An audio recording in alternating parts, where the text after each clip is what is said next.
আসসালামু আলাইকুম।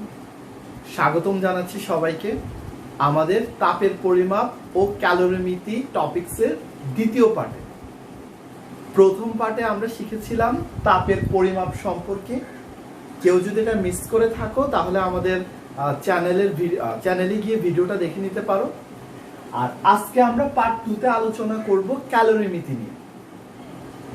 আর যদি গত পার্টে তোমাদের কোনো প্রশ্ন থেকে থাকে মনের মধ্যে, তাহলে তোমরা কমেন্ট সেকশনে কমেন্ট করার মাধ্যমে জানাতে পারো, অথবা ইনবক্সের মাধ্যমে আমার সাথে কন্ট্যাক্ট করতে পারো। আমি চেষ্টা করব তোমাদের প্রশ্নের উত্তরগুলো দেওয়ার জন্য। তাহলে চলো আজকে আমরা শুরু করি আমাদের দ্বিতীয় পার্ট, ক্যালোরিমিতি অংশটা। ক্যালোরিমিতি ব্যাপারটা আসলে অনেক বেশি প্র্যাকটিক্যাল এবং অনেক বেশি মজার একটা অংশ। একটা জিনিস তোমরা সবাই খেয়াল করেছো যে আমরা যদি ভিন্ন তাপমাত্রা দুইটা বস্তুকে পাশাপাশি রাখি, তাহলে তার মধ্যে একজন কি করবে? তাপ বর্জন করবে, আর আরেকজন তাপ গ্রহণ করবে। আমাকে একটা জিনিস বলো তো, এই সিদ্ধান্তটা কে নিবে যে দুটি বস্তুর মধ্যে কে তাপ বর্জন করবে আর কে তাপ গ্রহণ করবে? কে নিতে পারে এই সিদ্ধান্তটা? আশা করি উত্তরটা তোমরা অনেকেই চিন্তা করে ফেলেছো। আমি বলে দিচ্ছি উত্তরটা হচ্ছে তাপমাত্রা।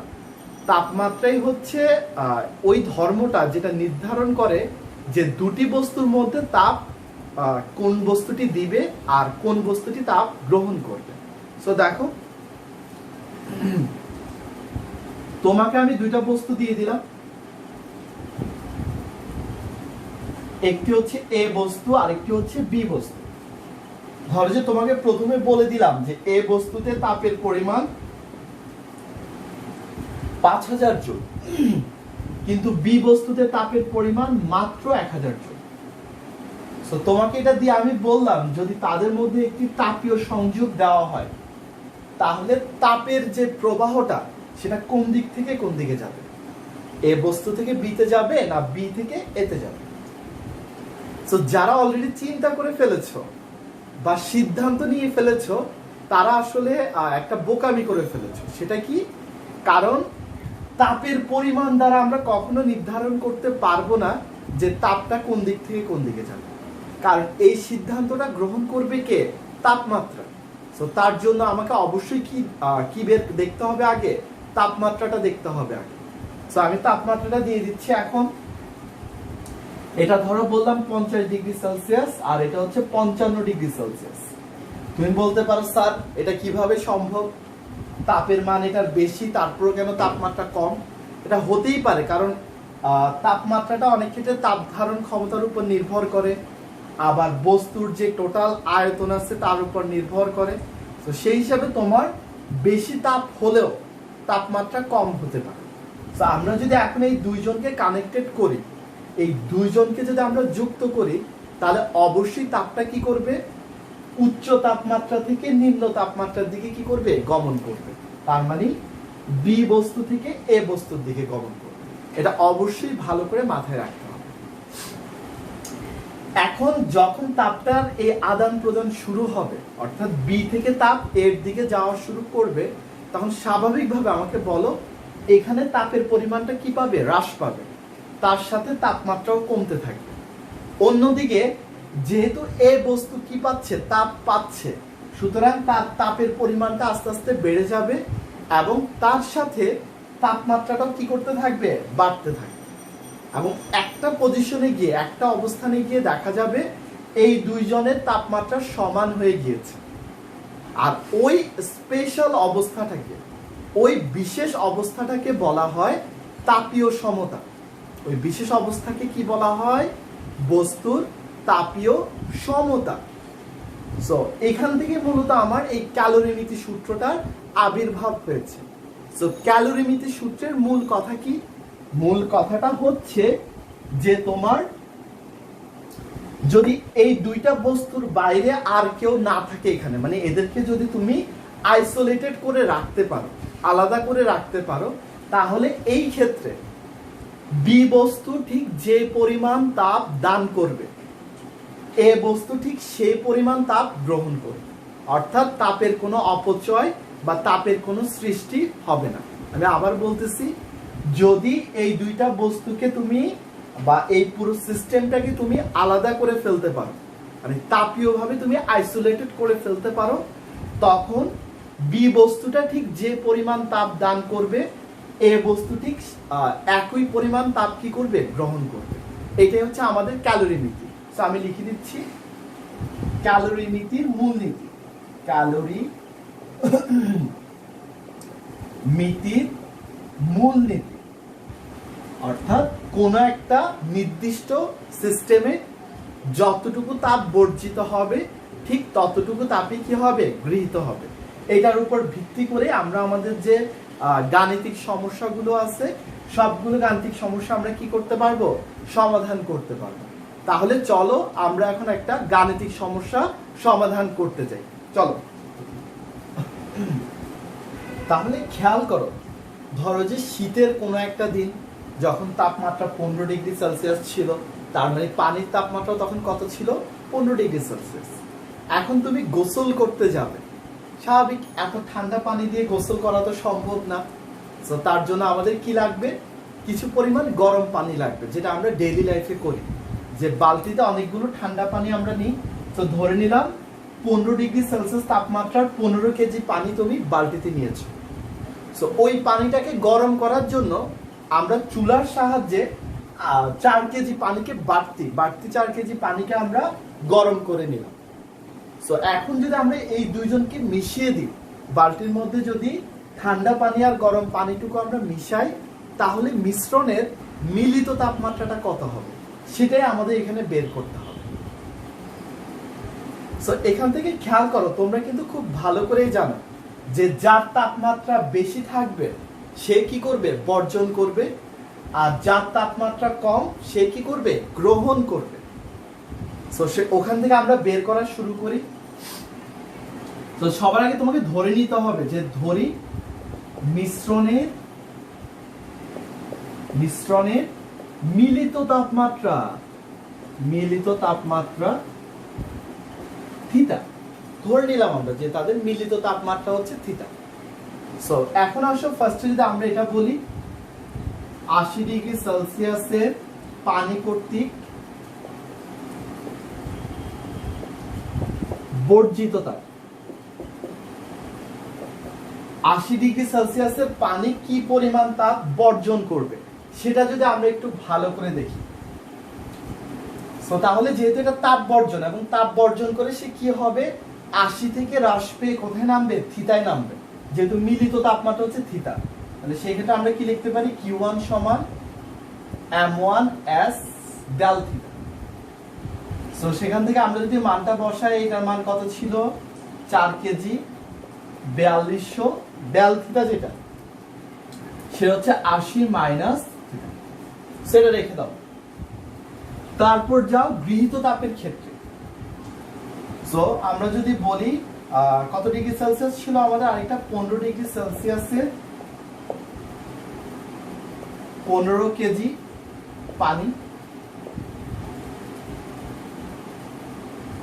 পানির তাপমাত্রা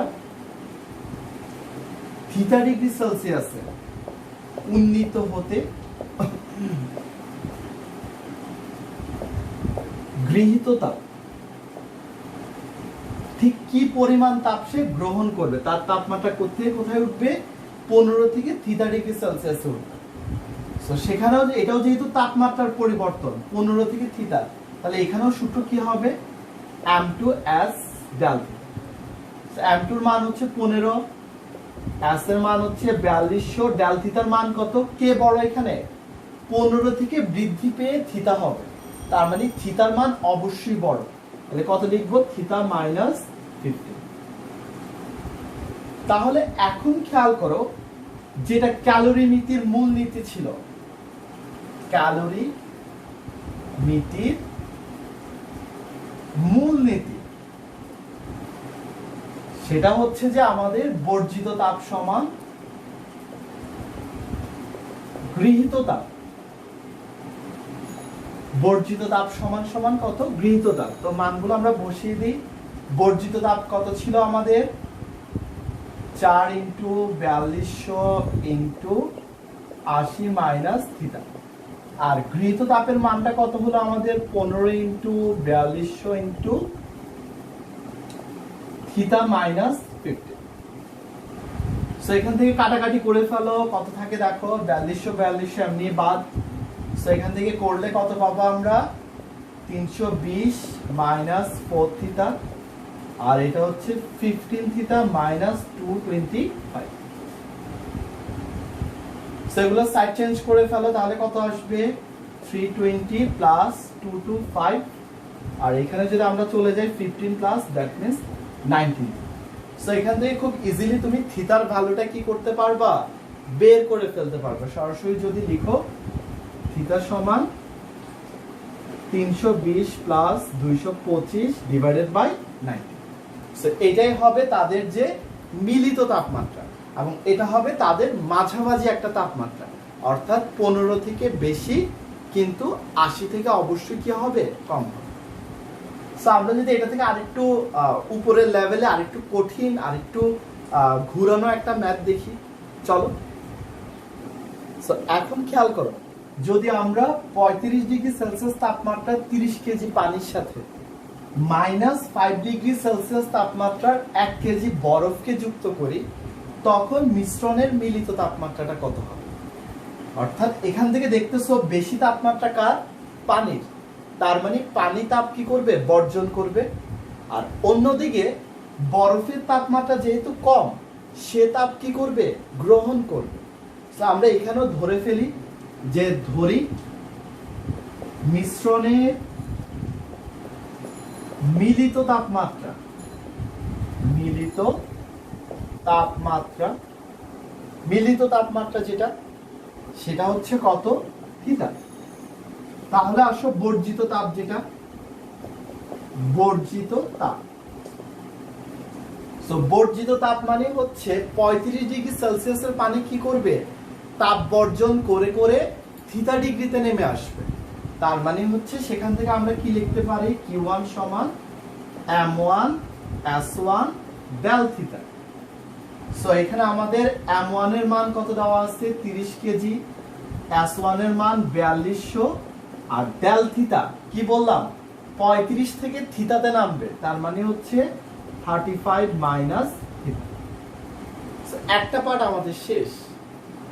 এখন যাও গৃহীত তাপের ক্ষেত্রে যদি আমরা যাই, সো তাপ গ্রহণটা কে করবে, বরফ করবে, যার ইনিশিয়াল তাপমাত্রা হচ্ছে -5, এবং এটা তাপ গ্রহণ করে আস্তে আস্তে কততে উঠবে, থিটা ডিগ্রিতে উঠবে। তার মানে এখানে কয়টা ধাপে কাজ হবে, লাস্ট ক্লাস বা পার্ট 1 এ আমরা এটা দেখিয়েছিলাম। কয়টা ধাপ লাগবে এখানে, টোটাল 3টা ধাপ লাগবে। কি কি, ফার্স্টে এটা -5 থেকে 0-তে আসতে হবে, তারপর 0-তে আসার পর এটাকে গলতে হবে, মানে পানিতে পরিণত হতে হবে, তারপর পানির তাপমাত্রা আবার 0 থেকে কততে উঠতে হবে, তোমার থিটা ডিগ্রিতে উঠতে হবে। সো আমরা ওই 3 ধাপে এই ম্যাথটা করতে হবে। সো দেখো এই পার্টটা, সো আমরা শুরু করি। এখন হচ্ছে যে আমাদের গৃহীত তাপ, আমি একটু সংক্ষেপে করে দিচ্ছি, এখানে 3টা ধাপ টোটাল পাবো। সো 1 নাম্বার ধাপ হচ্ছে -5 ডিগ্রি সেলসিয়াস তাপমাত্রার বরফ থেকে, আইস, 0 ডিগ্রি সেলসিয়াস তাপমাত্রার আইস, -5 থেকে 0 ডিগ্রি সেলসিয়াসের বরফ। তার মানে এখানে শুধুমাত্র কি হচ্ছে, তাপমাত্রার পরিবর্তন হচ্ছে। তাহলে সেই ক্ষেত্রে যদি আমরা লিখি Q2 সমান M2 S2 ডেল থিটা। আমাদের এখানে M2 এর মানটা কত দেওয়া ছিল, বরফের মান দেওয়া ছিল 1 কেজি, আর বরফের ক্ষেত্রে আপেক্ষিক তাপের মান সেটা হচ্ছে 2100। আর ডেল থিটা তুমি নিজে দেখতেছো এদের মধ্যে পার্থক্য কত, 0 এবং -5 এর মধ্যে পার্থক্য হচ্ছে শুধু 5। সো এটা একটা পার্ট, এটা আমরা লিখে দিলাম। তারপর দ্বিতীয় অংশে যাও। দ্বিতীয় অংশ হচ্ছে কি করতে হবে, যেহেতু এটা এখন 0 ডিগ্রিতে পৌঁছে গেল, তার মানে এখন এটা গলে পানি হয়ে যাবে। তার মানে 2 নাম্বার ধাপ আমরা কি লিখবো, 0 ডিগ্রি সেলসিয়াসের বরফ থেকে 0 ডিগ্রি সেলসিয়াসের ওয়াটার, তার মানে বরফ গেলে ওয়াটার হবে, গলে ওয়াটারে পরিণত হবে। সো সেখান থেকে যদি আমরা লিখি তাহলে কি আসবে, সূত্রটা MLF বা M2LF। সো সো মান বসিয়ে দাও, এটা 1, এটা হচ্ছে 3.36 ইনটু 10 টু দি পাওয়ার 5। আর ফাইনালি আমার এই তাপমাত্রাটা কততে তুলতে হবে? থিতাতে তুলতে হবে। সো আমরা ফাইনাল ধাপটা লিখি। থিটা ডিগ্রি সেলসিয়াসের ওয়াটার থেকে, সরি 0 ডিগ্রি সেলসিয়াসের ওয়াটার থেকে থিটা ডিগ্রি সেলসিয়াসের ওয়াটার। তার মানে এখানেও কি হচ্ছে? তাপমাত্রার পরিবর্তন হচ্ছে। তাহলে এই ক্ষেত্রে আমরা কি লিখব? Q4 সমান M2। তবে খেয়াল রাখতে হবে এখন এটা কি হয়ে গেল? পানি হয়ে গেল। তাহলে আমাদের আপেক্ষিক তাপটাও কার হবে? পানিরটাই হবে। তাহলে সেখানে আমরা কি লিখে দিতে পারবো? S1। আর এখানে তো ডেল থিটা। এখন বসাও মানটা, তাহলে কত থাকবে? Q4 সমান M2 এর মান 1 কেজি, এটা 4200। আর যেহেতু এটা 0 থেকে থিতাতে উঠতেছে, তার মানে থিতার মানটা বড়, তাহলে এখানে পার্থক্য কত হবে? শুধু থিতা। তো এই তিনজন মিলিতভাবে হচ্ছে কি গৃহীত তাপ। তাহলে ক্যালোরিমিতির মূলনীতি অনুসারে আমরা কি বলতে পারি বলো? ক্যালোরিমিতির মূলনীতি অনুসারে কি বলা যায়? আমরা বলতে পারি ক্যালোরিমিতির মূলনীতি অনুসারে, মূলনীতি অনুসারে বর্জিত তাপ সমান গৃহীত তাপ, যেটা একটু আগে লিখে দিলাম 2 বার। সো বর্জিত তাপ শুধুমাত্র কে ছিল? Q1। কিন্তু গৃহীত তাপের জন্য কে কে আছে? Q2, Q3 এবং হচ্ছে কত? Q4। সো সূত্রগুলো বসিয়ে দাও, মানগুলো বসিয়ে দাও এখানে। তাহলে এটার ক্ষেত্রে আমার কি কি ছিল? এদিকে ছিল 30, 4200, আর ওই পার্টটা কত ছিল? 35 মাইনাস থিটা। আর এখানের পার্টগুলো কি কি আছে? 2100 into 5 plus 3.36 into 10 to the power 5 plus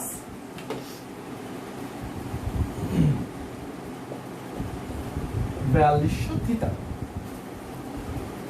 so এই পুরোটাকে তাহলে সমাধান করে তুমি সরাসরি কার মান পেয়ে যাবা? থিটার মানটা পেয়ে যাবে। সো কষ্ট করে বাসায় একটু ক্যালকুলেশনটা করে নিও। এই হচ্ছে প্রক্রিয়াটা। সো আশা করি কারো কাছে তেমন একটা কঠিন লাগার কথা না। যেভাবে আমি ধাপ বাই ধাপ দেখাচ্ছি তোমাদেরকে ঠিক সেভাবেই করতে হবে। এভাবে যদি করতে পারো তাহলে এটার থেকে সহজ আর কিছুই হবে না। তাহলে চলো এবার আমরা আরেকটা অ্যাডভান্স লেভেলে আরেকটা ম্যাথ দেখি। আচ্ছা দেখো, এখন আমরা কি নিচ্ছি? 20 ডিগ্রি সেলসিয়াস তাপমাত্রায় 50 গ্রাম ভরের একটি তামার পাত্রে। এখন কিন্তু কি হচ্ছে? পাত্রের বিবেচনা আসতেছে। সো পাত্রে 300 গ্রাম পানি আছে, কোনো সমস্যা নেই। 120 ডিগ্রি সেলসিয়াস তাপমাত্রার 100 গ্রাম ভরের একটি তামার বস্তুকে ওই পাত্রে রাখা হলো। সো আমরা আগে একটা তামার পাত্র নিলাম, সেখানে কিছু পরিমাণ পানি ছিল, যার তাপমাত্রা ছিল 20 ডিগ্রি। সো ওই পানির ভিতরে আমরা এখন একটা তামার বস্তু রেখে দিলাম, যার তাপমাত্রা হচ্ছে যে তোমার কত? 120। সো প্রশ্ন হচ্ছে তাহলে এই তিনজনের, এখানে কিন্তু 2 জন না, এখন হচ্ছে এখানে 3 জন, পাত্র একটা, পানি একটা, আর হচ্ছে তামার বস্তু আরেকটা। তো 3 জন, এই 3 জনের মিলিত তাপমাত্রাটা কত হবে সেটাই আমাদেরকে এখানে দেখতে হবে। তো এখানে আমাদের যেটা টুইস্ট আসলো সেটা হচ্ছে আমাদের পাত্র, যেটার বিবেচনা আমরা লাস্ট 2টা ম্যাথে নেই নেই। সো বলতে পারো স্যার কখন আমরা পাত্রকে বিবেচনা করব আর কখন আমরা পাত্রকে বিবেচনা করব না? তো সোজা হিসাব, যখন তোমার পাত্রের ভর দেওয়া থাকবে যে পাত্রের ভর এত, তখন তোমাকে ওই পাত্রের বিবেচনা নিতে হবে। আর যখন দেওয়া থাকবে না তখন সেটা নেওয়ার দরকার হবে না। এখন একটা মজার ব্যাপার খেয়াল করো, একবারে শর্টকাটে মনে রাখার যে রাস্তাটা, সেটা হচ্ছে পানি বা তরলের যে পরিবর্তনটা হবে, মানে পানি বা তরলের তাপমাত্রার যে পরিবর্তনটা হবে, পাত্রের ক্ষেত্রেও কিন্তু তোমার কি হবে? সেই একই পরিমাণ পরিবর্তনই হবে। সেম পানি বা তরলের ক্ষেত্রে যে পরিবর্তনটা আসবে, পাত্রের ক্ষেত্রে একই ধরনের পরিবর্তন আসে। এটা মাথায় রাখলে হবে। তো আমরা যদি এখানে লিখি, ফার্স্টে হচ্ছে কি বর্জিত তাপ, আগে ধরে নাও যে ধরি মিশ্রণের মিলিত তাপমাত্রা মিলিত তাপমাত্রা সমান সমান হচ্ছে থিটা। এটা আমরা ধরে নিলাম, কোনো সমস্যা নেই। সো ফার্স্টে আসো বর্জিত তাপ। কে বর্জন করবে? বর্জন করবে আমার 120 ডিগ্রি সেলসিয়াস তাপমাত্রার যে তামার বস্তুটা আছে সেটা। সো বর্জিত তাপ যদি আমরা আসি, বর্জিত তাপ সেটা তামার বস্তু করবে, তার মানে Q1 সমান M1 S1 ডেল্টা, তামার বস্তুর জন্য এটা। তো সেখানে মানগুলো বসিয়ে দাও। তামার বস্তুর ভর কত দেওয়া আছে? 100 গ্রাম, তার মানে হচ্ছে 0.1। তার আপেক্ষিক তাপ দেওয়া আছে 400, সো সেটা আমরা লিখে নিলাম 400। আর ডেল থিটা হচ্ছে কত? 120 মাইনাস থিটা, লিখে দিই। তারপর হচ্ছে গৃহীত তাপ। এখন গ্রহণ করবে কিন্তু দুইজন। ফার্স্টে হচ্ছে পানি কর্তৃক গৃহীত তাপ, পানির গৃহীত তাপ, অর্থাৎ পানির তাপমাত্রাটা ছিল কত ডিগ্রি? 20 degree Celsius. সেটা তাপ গ্রহণ করে কত হবে? থিতায় যাবে। তো সেই ক্ষেত্রে গৃহীত তাপটা কত? Q2 সমান M2 S2 del theta. M2 এর মান, পানির ভর আমাদেরকে দেওয়া আছে 300 গ্রাম, মানে 0.3। S2 হচ্ছে 4200, আর ডেল থিটা হচ্ছে কত? 20 থেকে বাড়তে বাড়তে থিটা হলো, তার মানে থিটা মাইনাস 20। এখন ফাইনালি আমাকে দেখতে হবে পাত্র। পাত্রটাও তামার তৈরি। তো সেই ক্ষেত্রে আমরা যদি যাই, আগেই বললাম যে পানির ক্ষেত্রে যা হবে পাত্রের ক্ষেত্রে কি হবে? তাই হবে। পাত্র কর্তৃক গৃহীত তাপ, পাত্রের গৃহীত তাপ, এটা হচ্ছে Q3। সো ভর আলাদা, ভর M3, কিন্তু আপেক্ষিক তাপ তো এটাই, কারণ এটাও তামা, তার মানে S1, আর এটা হচ্ছে ডেল্টা। সো ভর দেওয়া আছে কত গ্রাম? 50 গ্রাম, 0.5। আপেক্ষিক তাপ হচ্ছে 400, আর ডেল থিটা বললাম পানির মতোই হবে, same to same, theta minus 20। Del থিটার মান একই, পানির মতোই, থিটা মাইনাস 20। সো এখন যদি আমরা পুরোটা লিখে দিই, আমাদের যেটা মূলনীতি ছিল, ক্যালোরি নীতির মূলনীতি অনুসারে, ক্যালোরি নীতির মূলনীতি অনুসারে আমরা জানি মূলনীতিটা কি ছিল? বর্জিত তাপ সমান গৃহীত তাপ। তাহলে এখানে বর্জিত তাপ কত? এটা, অর্থাৎ Q1 সমান Q2 প্লাস Q3। সো এখান থেকে যদি আমরা শুরু করি, দেখো মানগুলো বসিয়ে দাও। Q1 এর মান কত? 0.1 into 400 into 120 minus theta. Q2 এর মানটা কত? 0.3 ইন্টু 4200 ইন্টু থিটা মাইনাস 20। আর ফাইনালি আমাদের Q3 এর মানটা কত বের হয়েছিল? 0.05 into 400 into theta minus 20। So এই পুরোটাকে সলিউশন করো, পুরোটাকে সলিউশন করলে আমরা কার মান পেয়ে যাব? থিটার মানটা পেয়ে যাব। শেষ। এই হচ্ছে আমাদের সমাধানটা। যদি পাত্রর কথা আলাদা করে বলা থাকে, তবে পাত্রকেও তোমাকে কি করতে হবে? বিবেচনা করতে হবে, অবশ্যই নিতে হবে পাত্রকে বিবেচনা। সো আজকে আমরা এই টপিকসের লাস্ট ম্যাথ, যেটা লাস্ট একটা ম্যাথ দেখবো, লাস্ট প্রকার একটা ম্যাথ দেখবো, ওটা দেখলে আশা করি পুরো টপিকসটা তোমাদের 100% ক্লিয়ার হয়ে যাবে। সো চলো আমরা দেখি। সো এখন খেয়াল করো ভালো করে, কি বলা আছে? 150 গ্রাম ভরের একটি তামার পাত্রে 25 ডিগ্রি সেলসিয়াস তাপমাত্রা 200 গ্রাম পানি আছে, কোনো সমস্যা নাই। এর মধ্যে আমরা যেটা করলাম, -2 ডিগ্রি সেলসিয়াস তাপমাত্রার 80 গ্রাম বরফ যোগ করে দিলাম। সো প্রশ্ন হচ্ছে, সকল বরফ কি গলে যাবে কিনা? এই একটা সিস্টেমে যতটুকু বরফ আছে সম্পূর্ণটা গলে যাবে কিনা, আর সম্পূর্ণটা যদি গলে না যায় তাহলে কতটুকু বরফ অগলিত থাকবে, সেটাই আমাদেরকে এখানে বের করতে বলা হচ্ছে। সো এই ম্যাথটা যদি আমরা সমাধান করা শুরু করি, সো ভালো করে দেখো। সো আমাদের ক্ষেত্রে দেখতে হবে কে বর্জন করবে আর কে গ্রহণ করবে। আর এখানে যেটা একটা সিদ্ধান্ত নিতে বলছে, তার মানে আমরা কি বলতে পারি? যে আমাকে আগে দেখতে হবে বরফটা গলার জন্য কতটুকু তাপ প্রয়োজন। তো সেটা যদি আমরা নিই, অ্যান্সার বরফ গলতে প্রয়োজনীয় তাপের মান। এখন একটা জিনিস খেয়াল করো, এখানে বরফের তাপমাত্রা দেওয়া ছিল কতটুকু, -2°C। তো সে কিন্তু -2 তে গলবে না, গলার জন্য কোথায় আনতে হবে, 0-তে। তো আগে আমাদের ওই সূত্রটা দিতে হবে, -2 থেকে 0-তে আনতে কি পরিমাণ তাপ লাগবে। তো তার জন্য আমরা কি বলতে পারি, m1s1 ডেল থিটা। এটা হচ্ছে কিসের জন্য, -2 থেকে 0-তে আসার জন্য।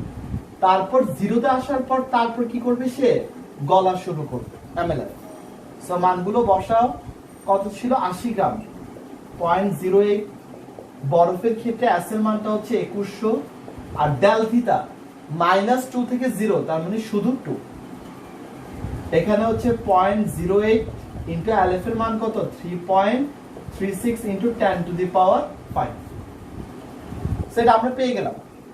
সেখানে টোটাল মানটা কত আসে একটু বের করে দেখো তো, টোটাল মানটা কত, আমরা একটু বের করে দেখি টোটাল মানটা কত, 216 জুল।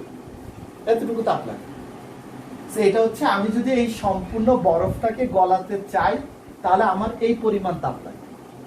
কিন্তু এই তাপটা আসবে কার কাছ থেকে, দুইটা উৎস আছে এখানে, একটা হচ্ছে পানি যার তাপমাত্রা হচ্ছে 25°, আর একটা হচ্ছে পাত্র যার তাপমাত্রা 25°। সো প্রশ্ন হচ্ছে এরা কতক্ষণ তোমাকে তাপের সাপ্লাই দিতে পারবে, কতক্ষণ, যতক্ষণ না তাদের তাপমাত্রা 0°তে না আসে।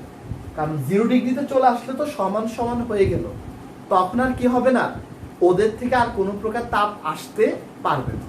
এখন আমরা তাহলে ওইটাই বের করি যে আমার তাপের সাপ্লাই বা বর্জিত তাপ কতটুকু। সো দেখো, পানি ও পাত্র কর্তৃক বর্জিত তাপ, দুইটা তাপ নিতে হবে, সেটা Q2 টোটাল করে নিচ্ছি। সো ফার্স্টে পানিটা যদি আমরা নিই তাহলে এটা কি লিখবো, m2s2 ডেল থিটা। আর পাত্রটা যদি আমরা নিই তাহলে কত, m3s3 ডেল। দুইটা আমরা নিয়ে ফেললাম। এখন বসিয়ে দাও মানগুলো, সবগুলো মান বসাও। এখানে কতটুকু দেওয়া আছে, পানির পরিমাণ 200 গ্রাম মানে 0.2, আর পানির আপেক্ষিক তাপ 4200, ডেল থিটা কত, 0-তে নামবে, ছিল 25-এ নামবে 0, 25 - 0 মানে হচ্ছে 25-ই থাকবে। তারপর হচ্ছে পাত্রের ভর হচ্ছে 150 গ্রাম, 0.15। আর যেহেতু তামা, এটা তো ফিক্স, তামার ক্ষেত্রে কত না দিলে 400 ধরতে হবে, ইন্টু সেম পার্থক্য, আগে বলছিলাম পানির ক্ষেত্রে যা হবে পাত্রর ক্ষেত্রেও তাই হবে, এটা হচ্ছে কত, 25। তাহলে আমরা এখন একটু ক্যালকুলেশনটা করে ফেলি। এখানে কত আসবে, ক্যালকুলেশনটা দেখো, আমাদের আনসার বের হলো 22,500। তার মানে দেখো তোমার তাপ লাগবে, এটা ছিল Q1, এই পার্টটা 27,216। এটা হচ্ছে যেটা তোমার প্রয়োজনীয় তাপ, মানে 80 গ্রাম বরফ পুরোপুরি গলে যেতে তোমার তাপ লাগবে এতটুকু।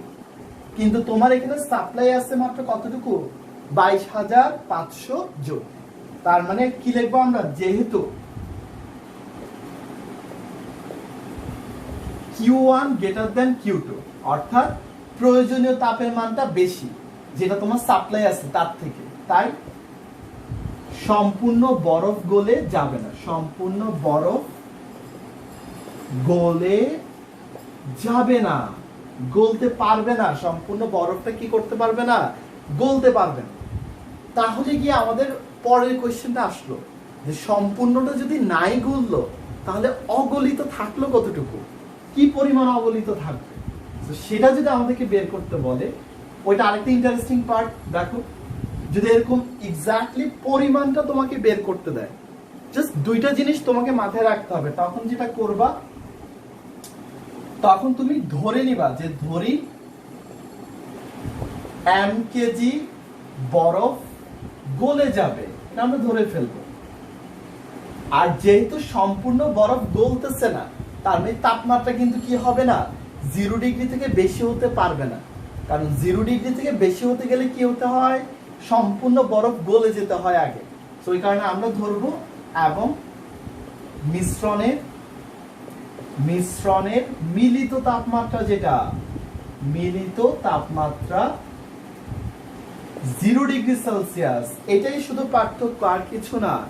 যখন তোমাকে এক্স্যাক্টলি বের করতে বলবে যে কতটুকু গলবে বা কতটুকু অগলিত থাকবে, তখন এই দুইটা জিনিস ধরে নিতে হবে, যে গলে যাবে mkg আর মিলিত তাপমাত্রা হবে 0 ডিগ্রি সেলসিয়াস। তাহলে আগের প্রসেসটা আবার রিপিট করো, সেম প্রসেসটা। বরফ কর্তৃক বর্জিত তাপ Q1 সমান M1 S1 del theta plus mLr। Same process, আগে যা করছো ওইটাই, দুইটা ধাপ। আগে -2 থেকে 0 তে আসলো, তারপর 0 থেকে সেটা গলা শুরু করলো।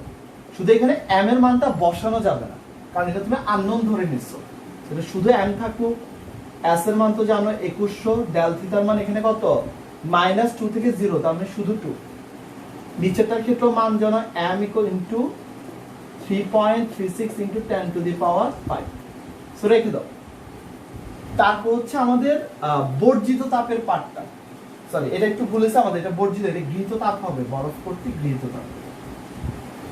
তো এবার হচ্ছে আমাদের বর্জিত তাপের পার্টটা, পানি ও পাত্র কর্তৃক বর্জিত তাপ। তাহলে সেই ক্ষেত্রে আমরা কি ধরে নিব, ফার্স্টে পানিটা যদি আমরা ধরে নেই, তাহলে M2 S2, এবং কি হবে সেটা 25 থেকে কমতে কমতে 0 তে আসবে। তার মানে পার্থক্য হচ্ছে কত, 25 ডেল থিটার মান, প্লাস পাত্রের ক্ষেত্রে M3 S3, এখানেও পার্থক্য কত, 25 ডেল থিটার মান আমি সরাসরি লিখে দিলাম। সো মানগুলো বসিয়ে দাও। M2 এর মান তো জানোই 0.2, এটা হচ্ছে 4200, এটা 25। M3 হচ্ছে পাত্রের ভর, সেটা হচ্ছে 0.15, তামার ক্ষেত্রে 400, আর এটা হচ্ছে 25। পেয়ে গেলাম। সো এবার মূলনীতিতে যাওগা। ক্যালোরিমিতির মূলনীতি অনুসারে,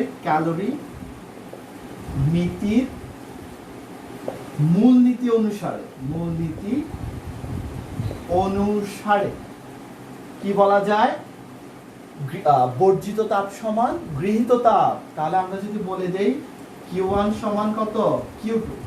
সো মানগুলো বসিয়ে দাও। এটার মান কত, m into 4200 plus 3.36 into 10 to the power 5 m। আর ওদিক থেকে উপর থেকে মানটা বসিয়ে দাও, ইকুয়ালস টু কত থাকবে, 0.2 into 4200 into 25 plus 0.15 into 400 into. এখন এটাকে ক্যালকুলেশন করে m এর মানটা বের করে আমরা তাড়াতাড়ি শুরু করার, সবাই আমার সাথে তাড়াতাড়ি m এর মানটা নির্ণয় করা শুরু করো। সো m এর মানটা কত হবে আমরা একটু দেখি তো। তাহলে দেখো ক্যালকুলেশন করে আমরা পাচ্ছি যে এখানে m সমান সরাসরি আসবে কত, 0.0618 কেজি।